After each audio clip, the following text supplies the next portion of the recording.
Yay! So, hello everyone. I'm Brynjarr Olfuss. I hail from Audianton, the Kingdom Volunteer. I do kind of everything. I dabble with a little bit of casting and smelting, which is what we're going to see here. Metalworking, leatherworking, hornworking, stone carving, woodworking, a little bit of calligraphy, a little bit of scribal work. So that's why my friends nicknamed me the Squirrel. I'm always running around with 9 different projects going on, accomplishing them in random intervals. So that's who I am. Oh, also let me put a quick shout out. I am squired to Duke Torquil and currently a student for a day for His Excellency Viscount Seamus Ocala. I think that's how he says it. I'm not even sure if he knows how he says it actually. Any questions about what I'm going to be doing here?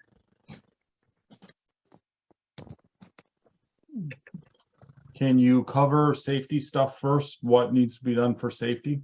That will definitely be part of that. I'm kind of waiting to see when things start up so that latecomers don't miss that. Okay, great. Thank you. Here comes some now. Looks like in Mercad. While we're waiting for Mercad to get himself over, Michael, where are you from? I'm Rowan Keel from Corvaria. I'm Brynjarr's squire brother. Yay! Welcome. Get better, my friend.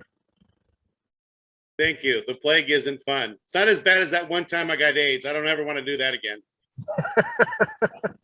Yeah, we'd like you not to. We have a couple of folks from Meridies. Pronounce that properly for me, will you, Diana? Mean from the Meridies? Thank you. Meridies. Yes. And Isa, where are you from? Me too. Did we need to bring our chairs? They're probably more comfortable than some of the ones we have here. Yeah, it's like And we you just can- saw you. You can move these and sit where you're not leaning backward. Well, are those taken or those? Not yet. These can be moved. The rest are up for movement. Even these ones here can be moved. Okay. I'm going to butcher the pronunciation. I apologize ahead of time. Yara Agadaughter, Yes. pronounce your name and tell us where you're from, please. Hi, my name is Gerald Agadaughter. I'm from the Ile de Dragon d'Armand barony in East Kingdom. Thank you and welcome. Thank you. We've done a brief introduction and we're just getting chairs rearranged here for the in-person folks that are watching.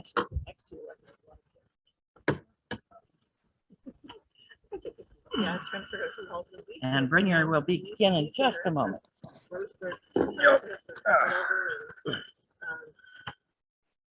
Josh and Kate.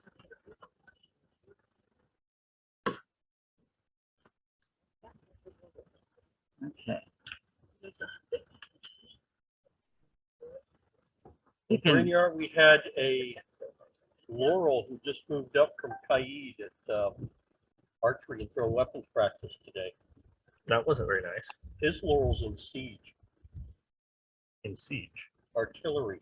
Oh, of course.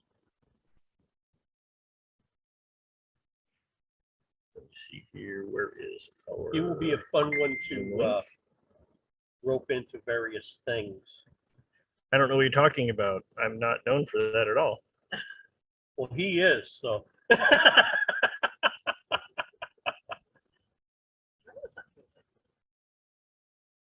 You just say that because she's not here. Yeah. She could be invisible. Okay. Yeah, but she's never been inaudible. So now I've been somewhat smart. I set up my camera so I can see what you're seeing. So yeah, we got a big loop going on. Yeah, no explanation. Okay. So Brynjarr, is that where you would like to have the camera set? I think so. I don't want to get too far away, and most of what I'm going to be doing is going to be right about this level. So Okay. that puts it right about in the middle of the camera. So first, again, my name is Brynjarr Olfuss. I'm from Adiantum, Kingdom of Vontier. And we're just going to talk about and go over some just basic introductory to what I call 2D casting. 2D because I'm not actually making a two-sided casting, it's just a one-sided casting. First, we're going to talk about some safety. First of all, protection, eye protection, always, please. I also have some welding gloves. And then just off camera, we have a fire extinguisher. And of course, a metal plate to protect the table. Pewter doesn't get super hot, but I also cast in bronze and copper. And so I just use all the same safety measures that I use with every casting material with what I'm doing now. It's going to be kind of a two-step, two different methods of casting that I'm going to demonstrate. Both use soapstone. You can get soapstone from Amazon. It's fairly inexpensive. You can get fairly large pieces of it. It's easy to work. I think most of that I actually did with just a scrap of steel I had sitting in the forge. So it's easy to manipulate to get your design, whatever else. And then I've got some casting sand, and this is a casting press. Again, you can get it from Amazon. And this is the casting sand that I got. It's just an ultra fine casting sand. Again, I got it off Amazon. I don't remember how much it was. I want to say it was like $20 for this big bag. And then the pewter. And again, pewter is not super expensive, but it's not super cheap either. I think this ingot was 20 or 30 bucks for the ingot. Where did you get that? Again, Amazon. Because we were only finding it at 38 a pound. Right. And again, I don't remember where I found it, Okay. whether it was on sale. But we know that Amazon has 1 pound for 38 or 2 pounds for $59.99. All right, maybe it was a 38 I bought. Forgive me for that. Well, you might For have my found a sale. Amazon, I'm a Prime member, and I just hit buy, and don't really pay much attention to the price oftentimes. They give you a better deal if you buy more often, so you may have gotten a better That's deal. true. The other thing to remember is when you're getting your pewter, make sure you get lead free. There isn't much pewter out there that still has lead. You do not want to cast lead or zinc. Both are really bad for you, so try to stay away from those. For information, most of your brass has zinc in it. So please make sure, again, if you're casting brass, use a respirator. There's a lot more other safety measures concerned with that. Use a respirator. My suggestion, just go with bronze. Bronze usually doesn't have any zinc in it. You don't have to worry about that toxic gas fumes that's going to make you really sick. Right. And then I just simply have a casting spoon. And then my heat source, I'm going to throw on the ground. I use MAP gas, but you can use propane. Propane gets hot enough to melt pewter. It's not a problem. This is simply what I had at the house that I could easily find because I think my propane is buried under stuff. Would oxyacetylene be too hot? Oxyacetylene would be much too hot. I mean, I don't use it, so I don't know. But I mean, this is just a mild steel cup. So I would suggest using, like I said, a propane or a MAP gas torch. The other benefit to this in particular is it has an auto shut off. So it's much easier to control the flame being on or off versus the propane, which the one I found just got a little dial, so you have to dial it down. With this, I just hit the button and it shuts off.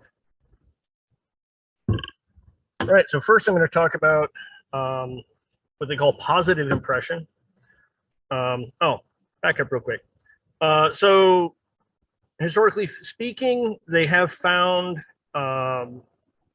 smelting cups that were made of soapstone. They found forms that were made from soapstone. So historically, using soapstone as a casting medium is correct.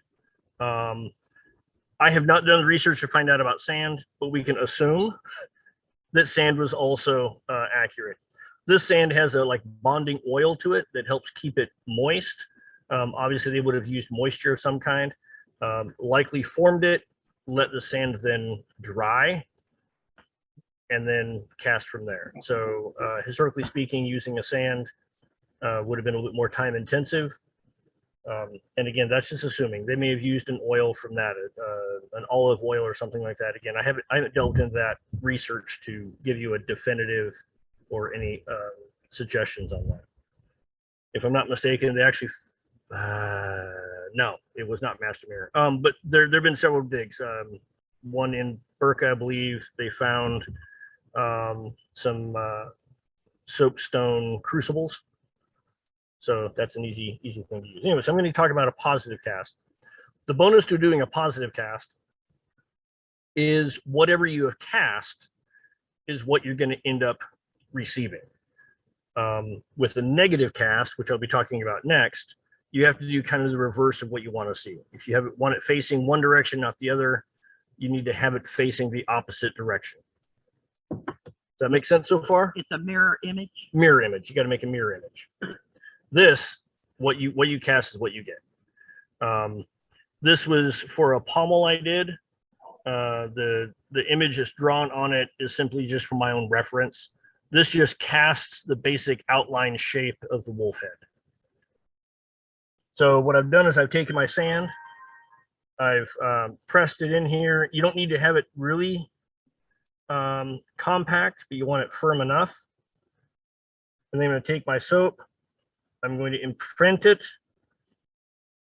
press down, and I rock mine a little bit back and forth, toggle it just a little bit, just to make sure I'm working that form in there.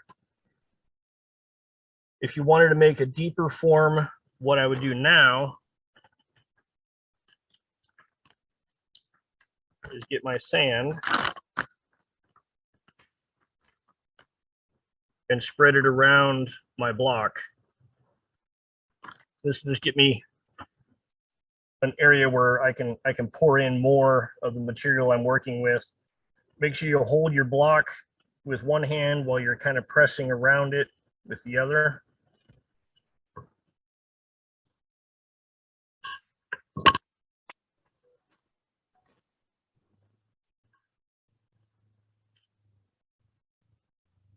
Everyone see what I'm doing there?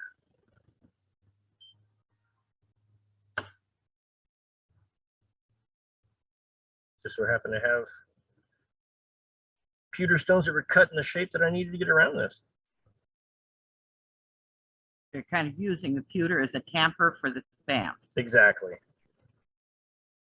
Ideally, I have several pieces of steel that I do this with, but of course I forgot to pack them. Now for the difficult part is you need to lift up ever so slightly while wiggling to kind of get it free.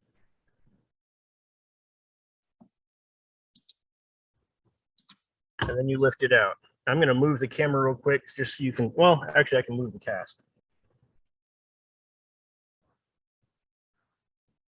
So you can see what I have there.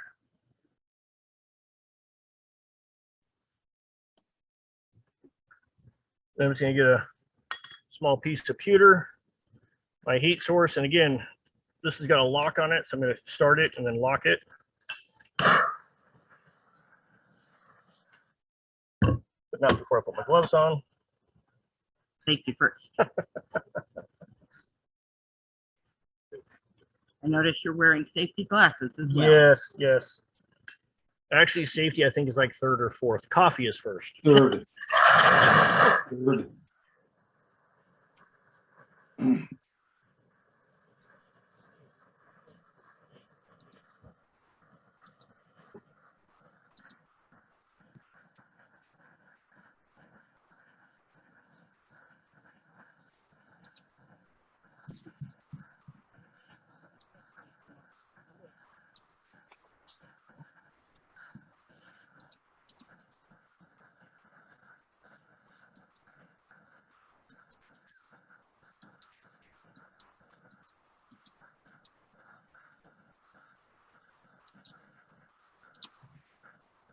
It takes a while to heat the spoon up.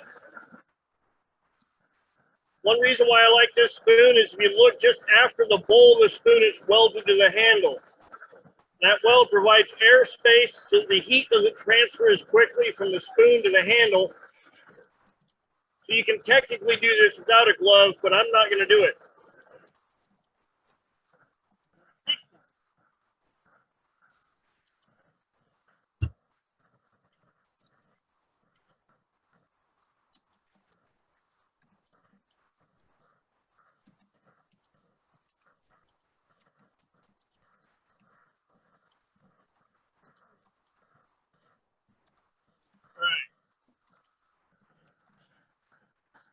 You can see the pewter is melted.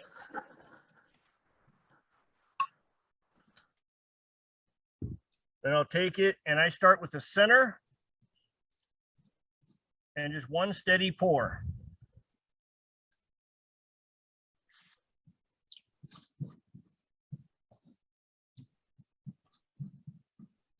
So you've emptied the excess into a corner? Right. Usually I have another cup. Usually a small, I've got small graphite crucibles at home, so I'll pour it in that. Obviously I didn't bring everything, so.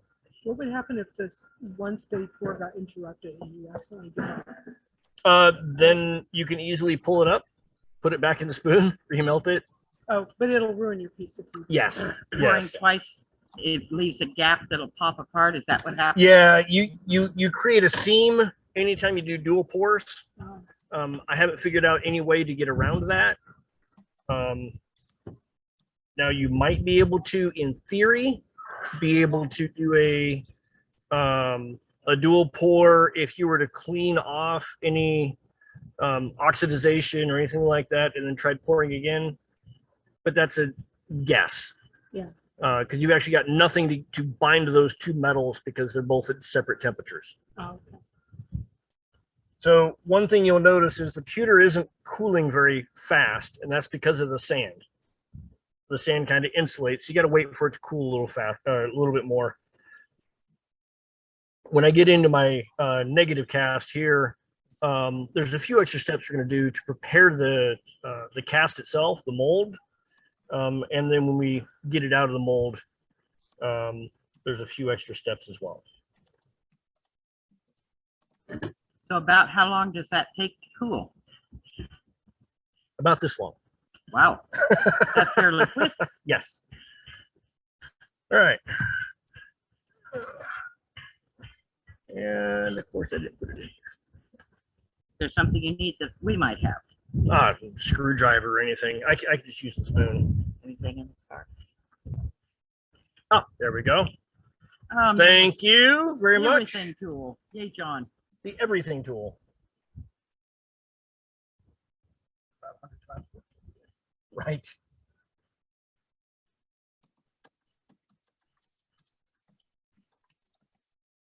Is it still smoking? No, it's still warm. I'm Okay. definitely not going to touch it. I could see Could you see something? something coming up when you leaned it against the side of that frame. Oh, okay. There we go. So once you have it cast, you can go ahead and quench it, which I'm just going to do just to cool it down. I'll just pour the water on it. Okay. So I just pour the water on it. You can hear it hissing a little bit.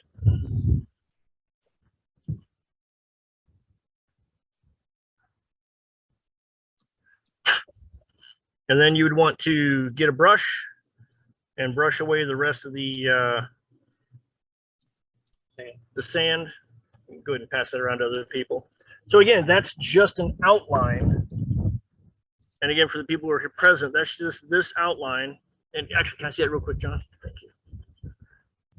And you can see that what you cast, whoops, there we go, is pretty much what you get.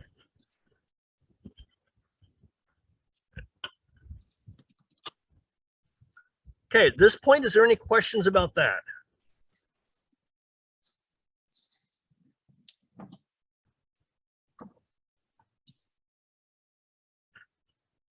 Anyone want me to go back over again?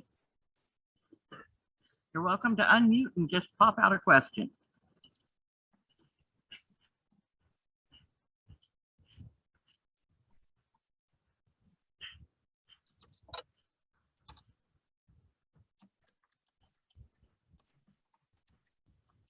Welcome to our guest from Trimaris.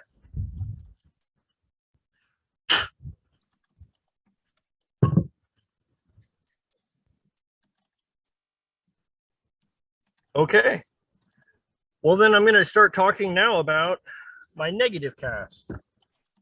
So with doing a negative cast, this was a belt tip that I was asked to do for one of our peers here. With a negative cast, you want to do a mirror image of what you actually want. And so in this case, we're going to use the actual soapstone as the cast itself. The benefits to this is you have a durable form. It's quickly and easily reusable. And soapstone itself is really heat resistant to fracturing. So, oh yeah, that's fine. Thank you very much. So this, we're going to have an additional step. And the reason for this step is any detail work, because the soapstone is cool, it's going to cool the pewter fast. Therefore, you can end up with issues and voids in your cast itself. So one of the things I will do is I will be warming the soapstone before I cast it. I saw a bit of an online video where someone was using a powder in their soapstone to help release. Yes. So talc powder is often used to release. I could have used talc powder on the sand, would have helped it release. And especially if you're sandwiching, so if you're forming both sides of an object, the talc really helps it release. It's not a necessity. Firsthand, my good friend Thorholf showed me how to do a sandwich casting. We didn't have the talc powder, but we still got a successful cast. So it can be done. But again, with that, you have a few other steps. And we can try going over that after I have more experience and I'm more comfortable about doing that sandwich casting. Can you hold that closer to the camera so we can maybe see the relief in it? Tip it a little bit so the light catches it. Kind of tricky to see those fine reliefs. Thank you. Yeah, there you go. So this is a gargoyle. And again, this is for a pier's belt.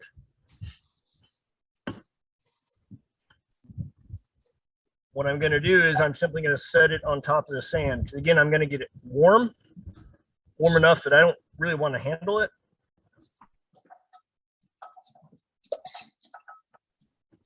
Now, if by any chance you decide to cast something other than pewter, you want to cast bronze or copper, be advised that when you pour it in the sand will burn.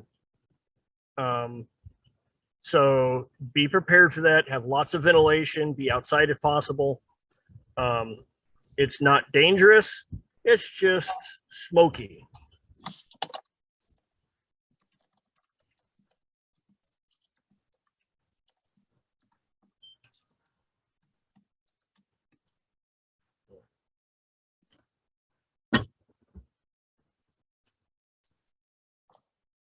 I don't think this class is going to be anywhere near 2 hours. You don't know what kind of questions we're going to come up with. When Oh, you're that's done. true. That's true.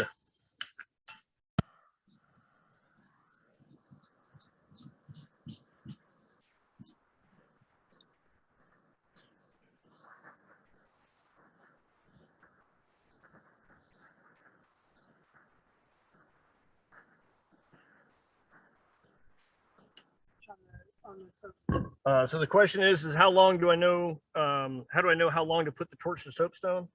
It's literally been trial and error. You see little changes in the stone, the coloration, and that tells me it's starting to get warmed up. You don't really want to simply just apply the torch to one area. So what I usually do, again, I should probably explain my steps a bit more, is I apply some heat to it. I then will melt. I will then apply more heat to it. I will then pour while my pewter is molten. Does that make sense? Yeah. Also, what you can do is you can get one of those little thermometer guns, little laser, IR laser thermometer guns. I use those a lot in my forge work and everything else. I've got a high temperature one that goes up to like 2,500 degrees. I like using that one when I'm doing a quench or a temper or something else that requires high temperature. But you can get the little ones. I think they go up to like 800 degrees or something like that at Harbor Freight for like $10. And if you're doing casting, it's a great thing. I try to get my stone at about 100 degrees because that seems to be the right temperature. Much hotter than it just keeps the pewter, soft. Cooler than that, then we have the cooling issue.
You'll quickly realize once the spoon gets the temperature, it doesn't take very long for that pewter to melt.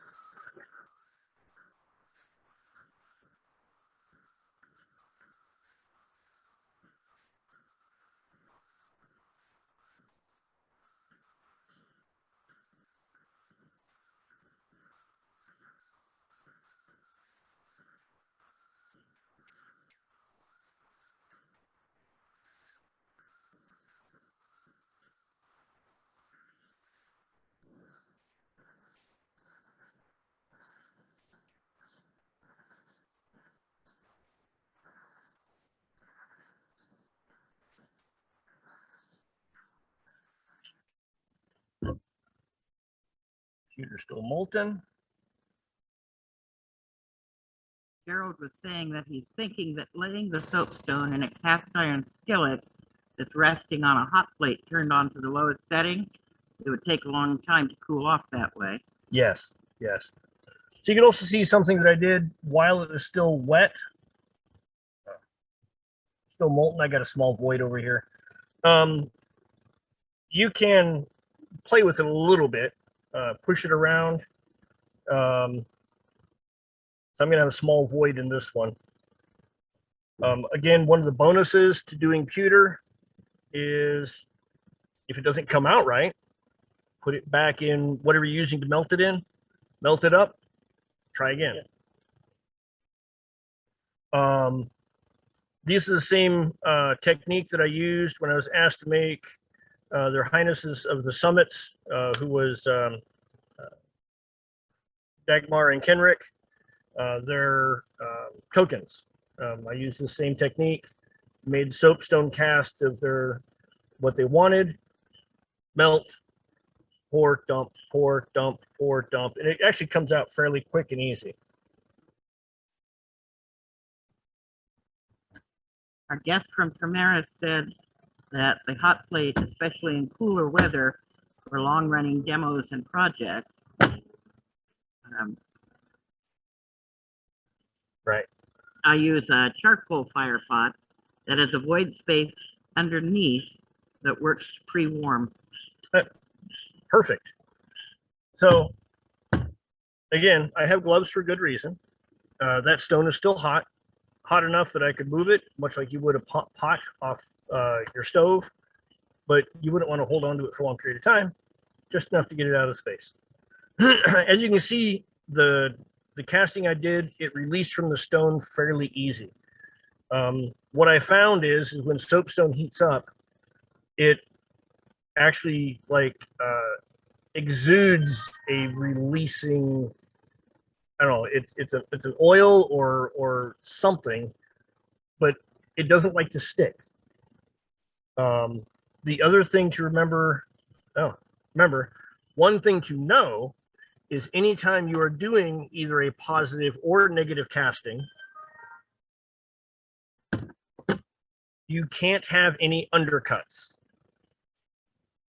Because otherwise, when you go to lift either the soapstone out of the sand or try to release the project out of the soapstone, it won't release because that undercut's going to hold it. So either you'll ruin your sand imprint, or you're going to have to break your soapstone to get your project out. You wouldn't be able to leave the sand imprint because when you remove your mold that fits into it, it's going to tear that up. Right.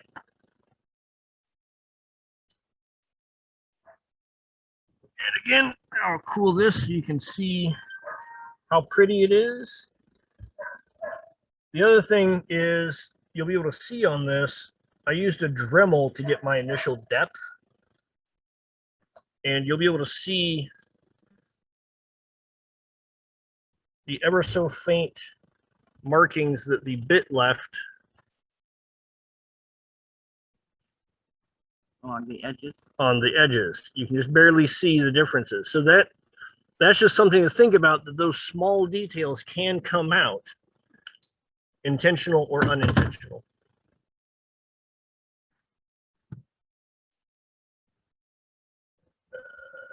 The cast is probably still on. Now, do you risk breaking the stone when you pour water on it? It hasn't broken yet. Right? Do it until you find out otherwise. Yep. Something like that. So again, Well, you because also only got it up to about 100 degrees, cooled down a little roughly, bit, so it's not like that much of a temperature shock. That had that like 400 or 500 degrees and hit it with water, it'd probably explode. it would definitely have a much worse time. So how hot is molten pewter? You know, I'm an end user. We'll Google that. We will Google that. Yeah, you would have to Google that. Again, it's one of those things that I haven't done the research that I should, and definitely if I was doing this for our science project, I would research exactly, some of the digs that were found, some of the different castings that were found. There's a couple of the castings they actually found with particles of the metal that they were using to cast. If I'm not mistaken, it's a bronze. And obviously, you can also do this with silver, gold, any soft metal that can be melted down. And if you're using the sand, you can use pretty much any metal. The soapstone, I don't know. I was always concerned, much like what Mercad was saying, that the thermal shock of pouring something hotter than pewter in the soapstone would fracture it. But shortly after that I found out that historically they were using soapstone as their vessels to melt the material in. So obviously it can withstand quite a bit of heat. Well, but they're applying the temperature slowly and they're Right. using it to heat the. So There it's kind of we go. uniform temperature. We're here. Melting point of pewter is 170 to 230 degrees Okay. Celsius. Actually, it depends on the exact formation of the pewter that you're using. What I have seen has been anywhere from around 450 degrees Fahrenheit to around 650 degrees Fahrenheit. Thank you. Great information to have. So at this point, there's not a whole lot more. Again, this was just designed to be a basic class. When you're refining your pewter work, I have found that using somewhat coarse files is better than fine files, because the fine files fill up real quickly with the pewter. If I did use a fine file, I had a small wire brush, so I'd constantly brush out the grooves in the file. Sandpaper works great for it. And again, pewter is fairly durable. And if you get it thin, it becomes more fragile, but it's fairly durable in the aspect of, if you get something, you know, an 1/8 inch thick, I think it's probably closer to a 1/4 inch thick here. They're much more durable. Just a second. There's some. I'm gonna probably deafen everyone. Okay. So these are some that other members of the Barony made. Alan Boyer and Dame Johanna. And these were for our pilgrimage that we made. And you can see that they're very simple. They don't have to be super thick. And again, one-sided.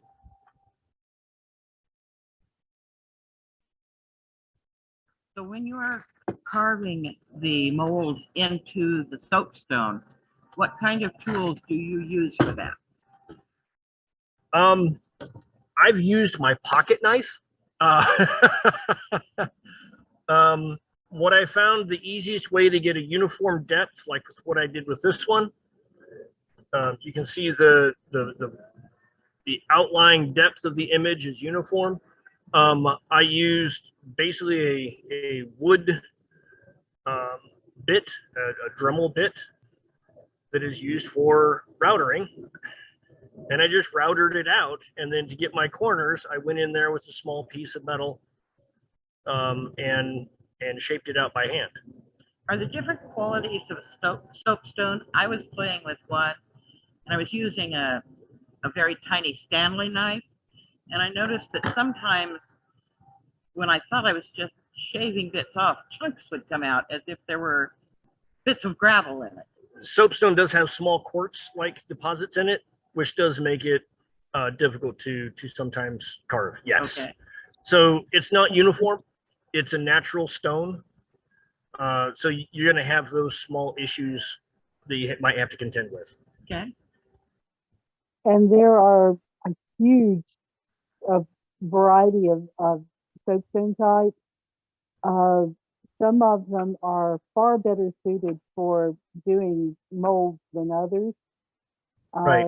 I have taught soapstone carving classes for just mostly for making sculptures, and the stuff that you usually find available is more suited for that than it is for mold making as a rule. And it has all these pretty little inclusions in there that are just, you'll lose your religion trying to carve around those little inclusions for mold. Right. So I don't know if the camera is going to pick this up very well. And again, I got to get to the camera. But the smaller piece is quite a bit more gray. The larger piece is more green.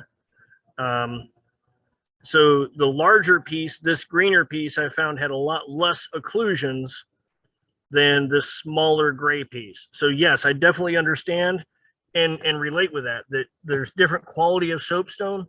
Again, these I got from Amazon, so it's kind of just a random guess as to what your quality is. But if you're doing a small project like this, it doesn't matter as much as if you're doing a larger piece. Apologize for the chiming. I'm turning up the speaker here.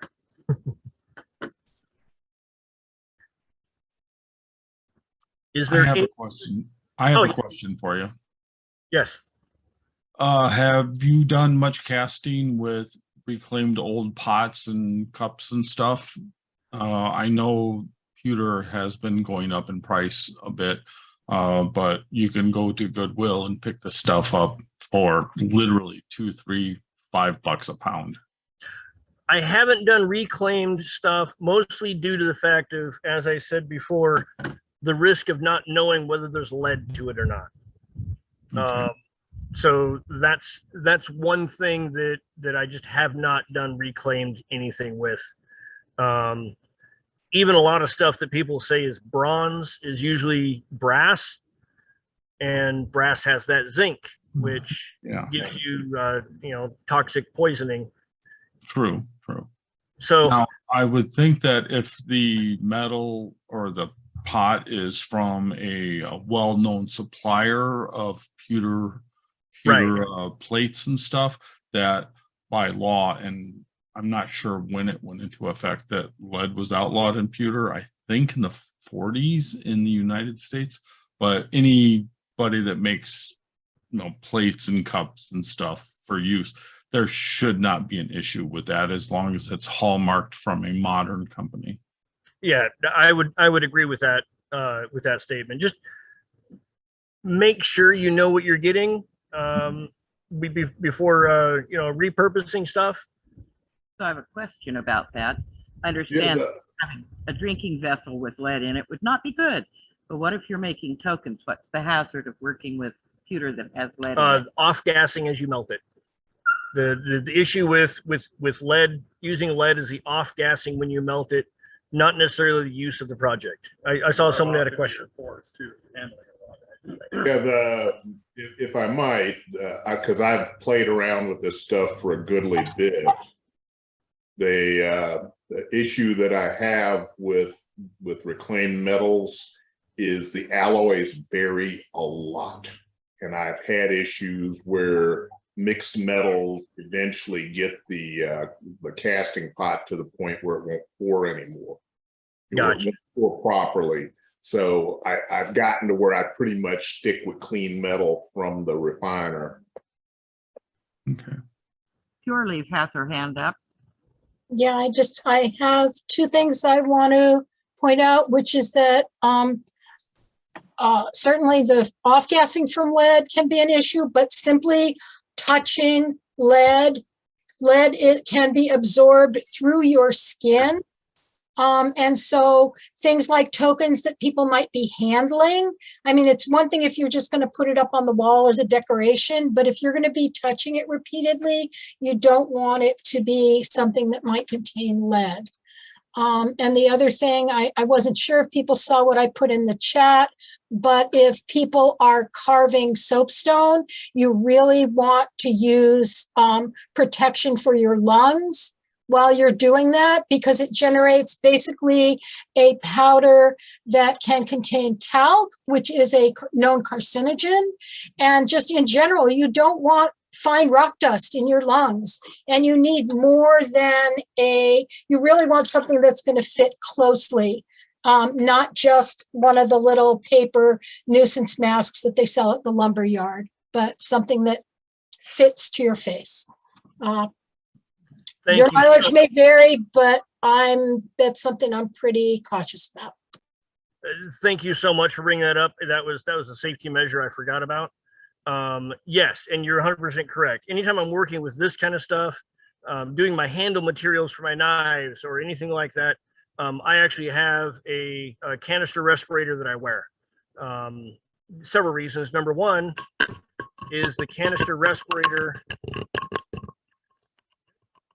Just trying to get a better shot of the little display there. Oh, okay. The canister respirator, first of all, it hugs closely to your face. Even my bearded one. So it hugs your face, and it prevents you from fogging up your own glasses. If you can't see what you're doing, you're not safe. So yes, I 100% agree with you. Don't be carving this. Even if you're just standing there, just hand carving it, still have something to protect your lungs.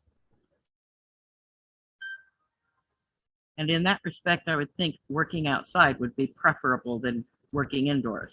My wife has told me I can't work in the house. Yes.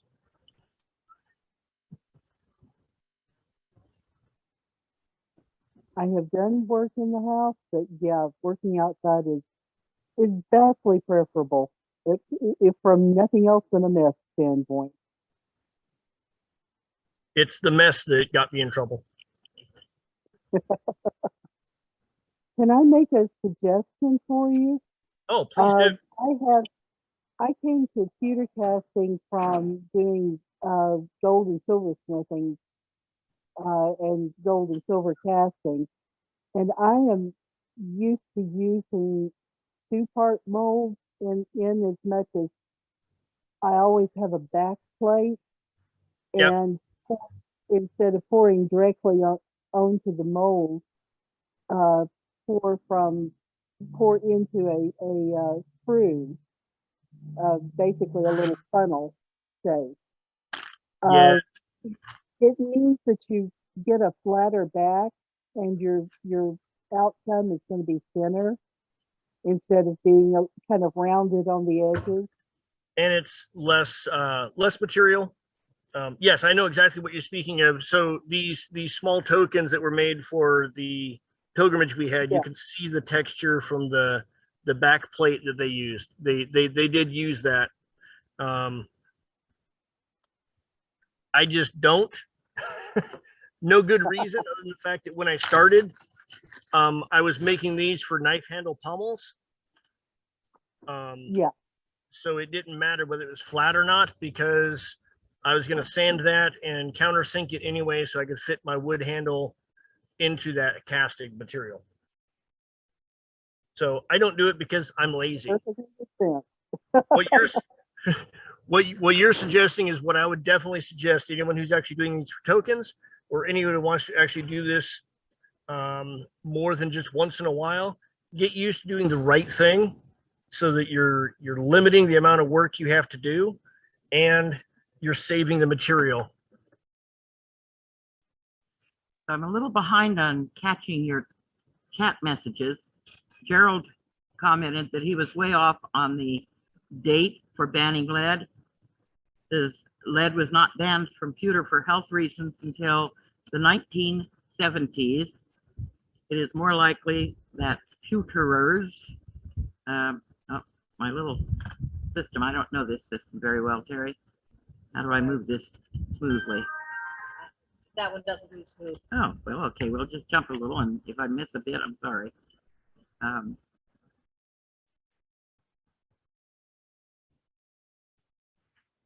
Diana said that carving was an issue. She prefers to work with hand tools because she can reduce the dust in the air as well as creative control. Right, yes. I agree with what you're saying. And again, for me, I use power tool or a Dremel only in getting my base depth. All the design work here in the gargoyle is all done by hand tools. If you have the time, I strongly suggest that. This was kind of a rush request. So Gwyneth asked if you had a handout because she missed the first bit where you were talking about the supplies and sand. But Gwyneth, we are recording this class, and it will be available at the event in the discussion section within about 24 to 48 hours. We create a YouTube for it. So you can go back to the event posting, check the discussion, and there will be a complete recording of this class. Are they able to hear you well enough? You want me to repeat that, or? Can you hear me well enough? Anybody? Oh, you're loud and clear, no problem. Okay. Thank you. I think I'm caught up on the comments. Any other questions from anybody? What do you charge to make beautiful things for people, Brynjarr? I know you're a busy guy, but I also know you do. Beautiful things? I don't know about that. Functional is more likely. You have an hourly rate? So I'm a weird individual. Generally speaking, when I see someone that's doing something or has done something that I think needs recognition, I don't charge to make them pretty things to enhance their dream because they haven't charged anyone for the effort they put out. But I do have a small business. I'm focusing currently on knives and knife work. And usually I start at about $300 for a knife, and then it varies from there. For those who may not know, especially from those out of the immediate area, last April, season 9, episode 2, I happened to be lucky and I won Forged in Fire. So that has launched a business that I wasn't expecting.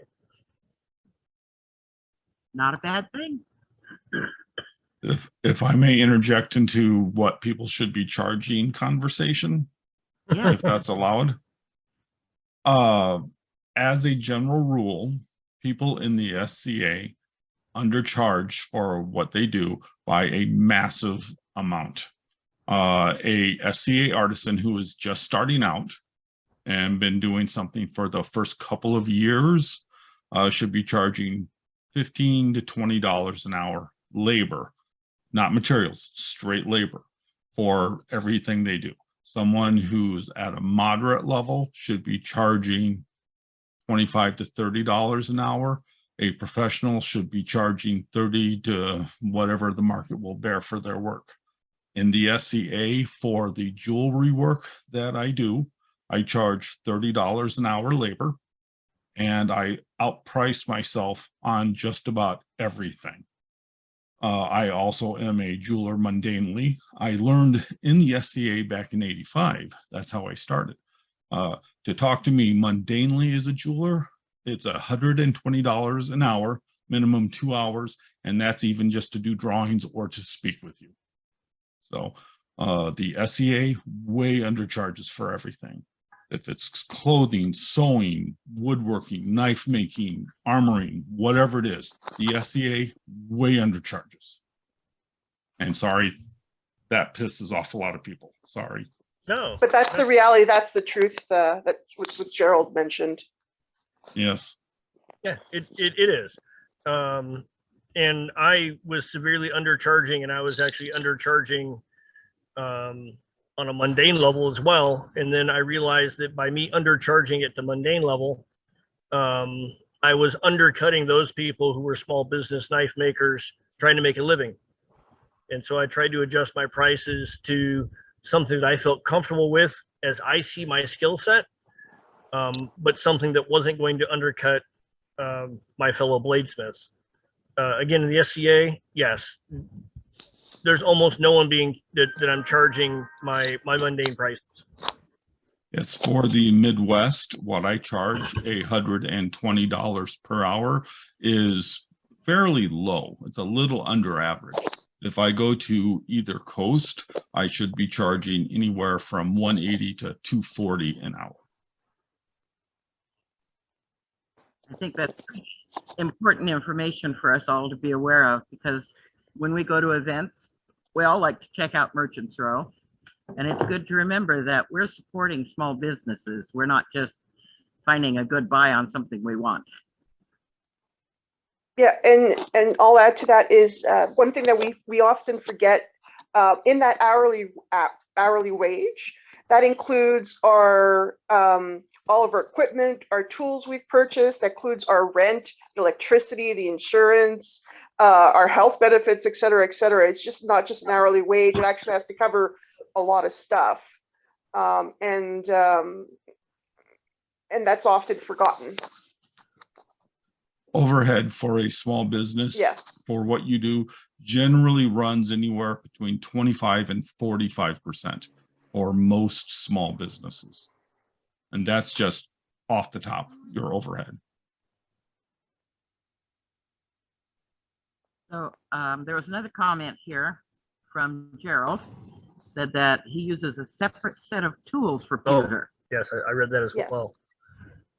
Yeah, it makes sense. I mean, my brain, and again, I'm not a jeweler, my brain says that I will have a separate crucible for pewter, I will have a separate crucible for brass or bronze, separate crucible for all the different materials I'm using, because if I'm making something, I don't want little bits of bronze in my pewter. I don't want little bits of pewter in my bronze. So it's, for me, I think about like food contamination. You don't put your beef with your chicken. Well, you don't store your beef. Like, you know what I mean? Yes, because with your crucibles, you'll be changing your alloy percentages. Right. And that could cause a lot of problems. But for safety and health reasons, other tools, like if you are working with lead, be it for Niello or whatever reasons, if you need to work with lead, you have completely different tools, be it files, sandpaper, polishing brushes. If you're working in pewter, you should have tools just for working in pewter. And if you work, in the other copper alloys, as you know, nickel silver has its own set of tools for silver as well, and then gold, like each of the carats of gold. It gets because each metal has a different hardness, and you could be, if you have let's say particles of different hardness metal on your sandpaper, and you're going to start sanding something that's a little bit softer, you're creating scratches. Then you're going to need to file it and sand it some more to get rid of those scratches. It's it gets kind of within knife making, I can completely understand that. I use a ribbon burner gas forge because I don't have the opportunity to use coal. But the one thing that I have found, and I do, is, so I have basically ceramic shelf plates that I slide in that protect my insulation, protect the inside of my forge. Well, when I'm making Mukumigan, which is copper and nickel welded together, much like what you see as far as your pattern welded Damascus, I put in totally different plates than when I'm making my knives, because I don't want copper being heated into the exterior of my knife blades.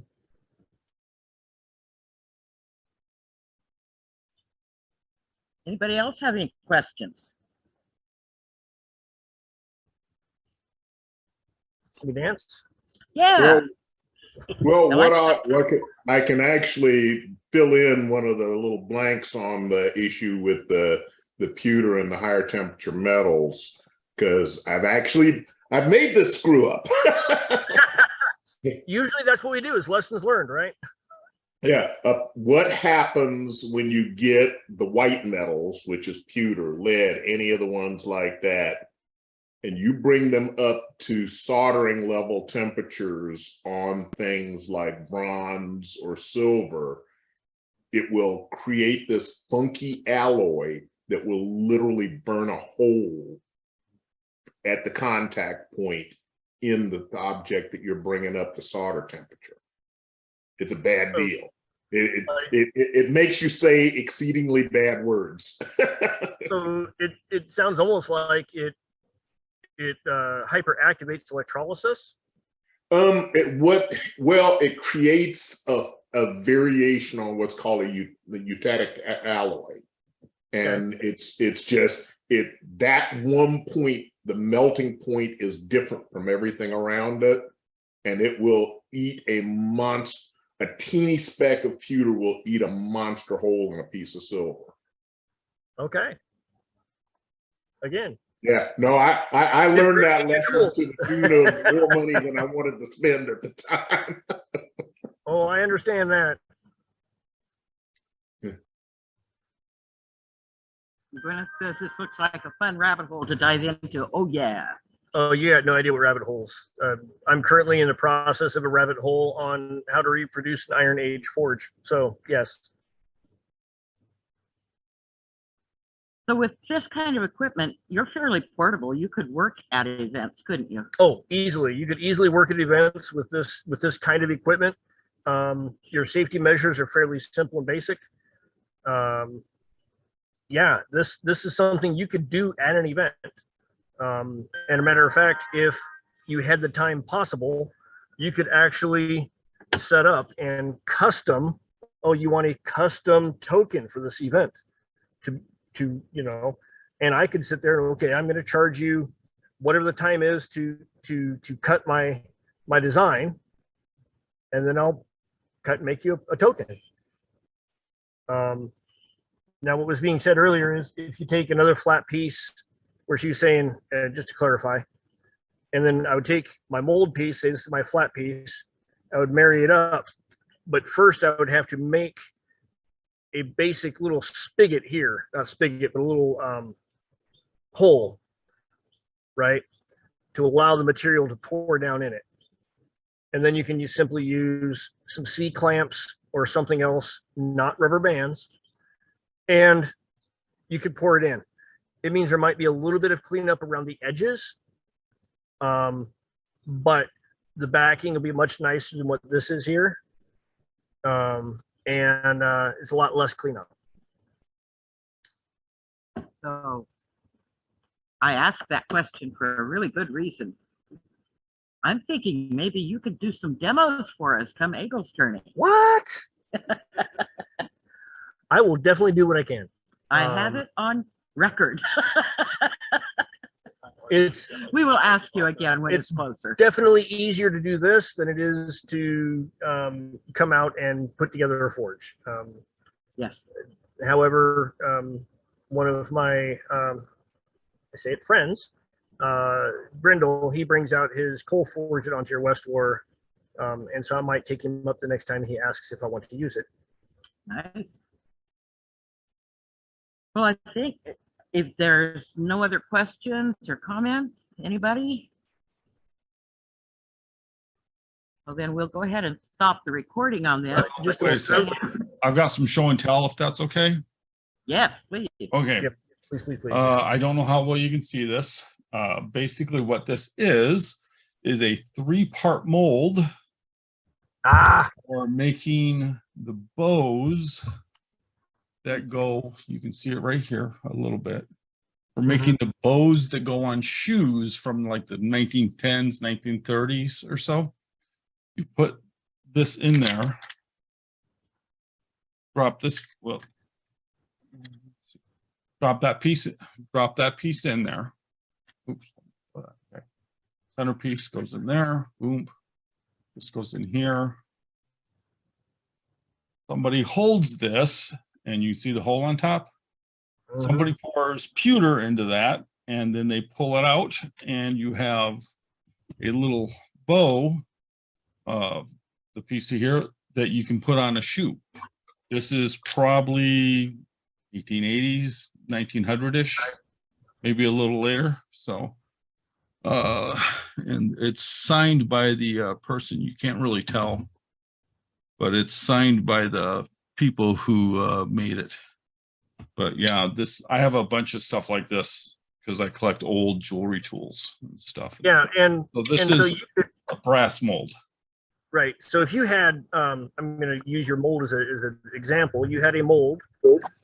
You had one side that was just a flat plate with maybe two or three posts, and then you could take your soapstone, match the post to wherever you need it for the soapstone, do your design, and then you have that back plate that we were